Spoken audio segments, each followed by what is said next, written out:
کہتا ہے جی کہ ہمارا ایک بھائی ہے، وہ ایک کمپنی میں کام کرتا ہے، سامان چائنا سے منگواتا ہے، اٹلی کے نام سے بیچتا ہے، دھوکہ ہے، فریب ہے، فراڈ ہے، حرام ہے، دھوکہ دے رہا ہے۔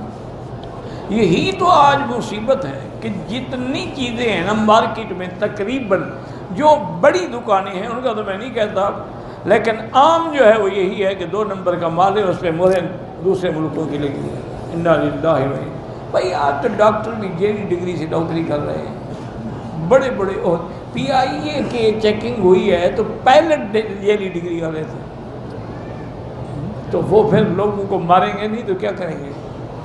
جب اس کے بعد ڈگری ہی صحیح نہیں ہے تو کسی وقت بھی حادثہ کر سکتا ہے۔ انا للہ و انا الیہ راجعون۔ کہتا جی کہ جب میں نماز میں کھڑا ہوتا ہوں مجھے برے خیالات آتے ہیں، کوئی بات نہیں، اچھی ایمان کی علامت ہے۔ اگر تمہارے اندر ایمان نہ ہو تو وہ شیطان کو محنت کرنے کی ضرورت ہی کیا ہے؟ اسی لیے تو زور لگاتا ہے نا کہ تاکہ تمہاری نماز خراب کرے۔ آپ پڑھتے رہیں، آنے دیں اس کے خیالات کو، لعنت بھیجیں اس پر۔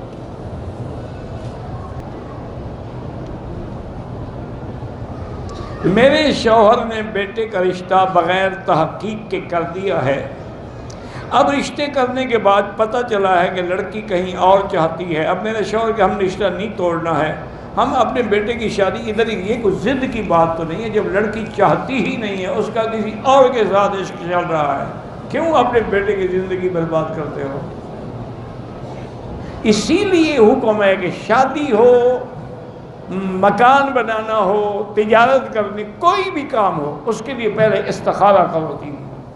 اگر خیر ہو تو قدم بڑھاؤ ورنہ نہ بڑھاؤ۔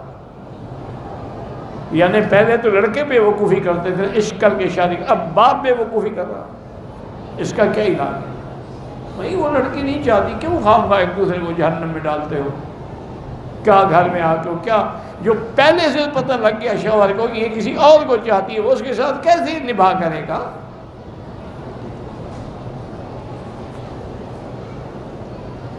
پورے مکے میں بھائی نماز کا 1 لاکھ ملتا ہے۔ 6 سال کا بچہ ہے، تیز بخار ہے، اللہ شفا عطا فرمائے۔ بھائی یہاں بڑی اچھی ہسپتالیں ہیں، اور حاجی کے لیے یا عمرے والوں کے لیے علاج مفت ہے۔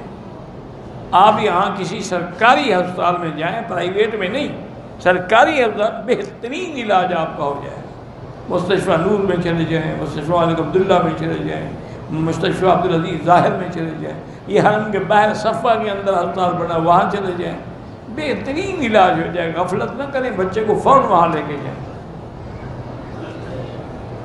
کہتے ہیں کہ اگر لڑائی جھگڑے میں آ کے کسی نے اپنے دوست سے کہہ دیا کہ میں اگر تیرے گھر سے کھانا کھاؤں تو مجھ پر حرام ہے، اس کو قسم کو توڑ دو، 10 مسکینوں کو کھانا کھلاؤ، ایسی قسمیں توڑنی چاہیے، قائم نہیں رکھنی چاہیے۔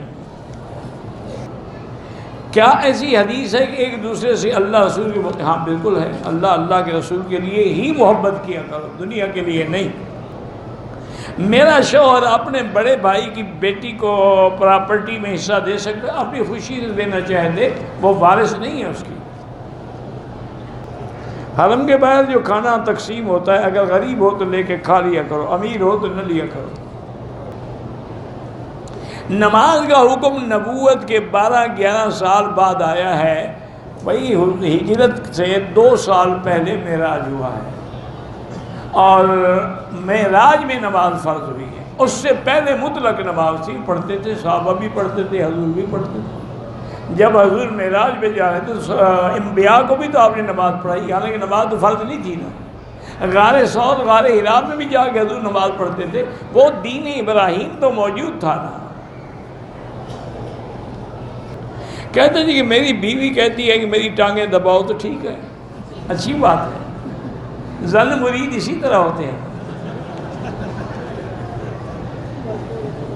بالکل جناب، جوتے بھی اٹھاؤ اور ٹانگیں بھی دباؤ، اور بلکہ جوتے بھی کھاؤ، کیونکہ تم دین والی شادیاں تو کرتے نہیں ہیں، تو نخرے والی تو پھر یہی کرے گی۔ بچے ضد کر رہے ہیں کہ موبائل خرید دیں، لیکن نظر رکھیں کہ وہ موبائل کا استعمال کیسے کرتے ہیں، کیونکہ آج کل موبائل بھی ضرورت ہے۔ اب بچہ حرم میں گم ہو جائے، آپ کیسے ڈھونڈ سکتے ہیں؟ موبائل ہوگا تو آپ کو بتا دے گا جی میں مقام ابراہیم پہ کھڑا ہوں، میں حجر اسود کے سامنے کھڑا ہوں، میں حتیم پہ کھڑا ہوں، اگر تو اس لیے یہ ضرورت ہے، لیکن نظر رکھیں ہر دوسرے تیسرے دن چیک کر لیا کرے کہ ان کے موبائل فون میں کیا ہے۔ ایک عورت کے بیٹے 7 ماہ میں ماں کے پیٹ میں فوت ہو جاتے ہیں، اللہ کی مرضی ہے، اللہ سے مانگتی رہے، دعا کرتی رہے، اور قرآن کی ایک آیت مبارک ہے ان اللہ یمسک السماوات والارض ان تزولا ولئن زالتا، یہ آیت آخر تک جو ہے روزانہ ہر نماز کے بعد 7 دفعہ پڑھ کے دعا مانگے، انشاءاللہ بچے ضائع نہیں ہوں گے۔ بینک میں جو رقم ہے وہ زکوٰۃ کاٹ لیتے ہیں، بالکل غلط ہے، وہ زکوٰۃ ادا نہیں ہوتی۔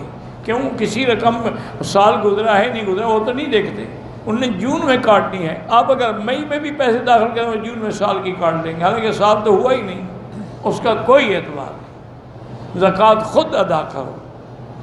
پلاٹ بیچنے کے لیے ہے تو پھر ہر سال اس کی مارکیٹ ویلیو کے مطابق زکوٰۃ دینی ہو۔ اگر گھر بنانے کے لیے ہے تو کوئی زکوٰۃ نہیں۔ تمام انبیاء علیہم السلام اپنی قبور مبارک میں زندہ ہیں۔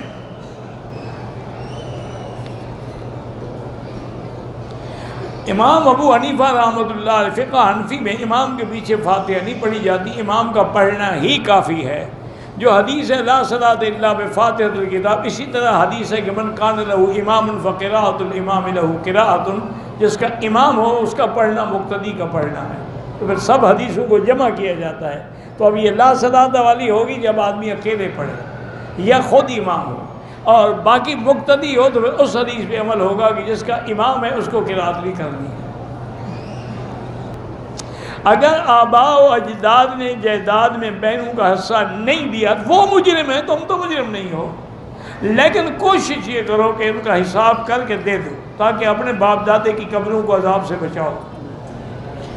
واللہ اعلم۔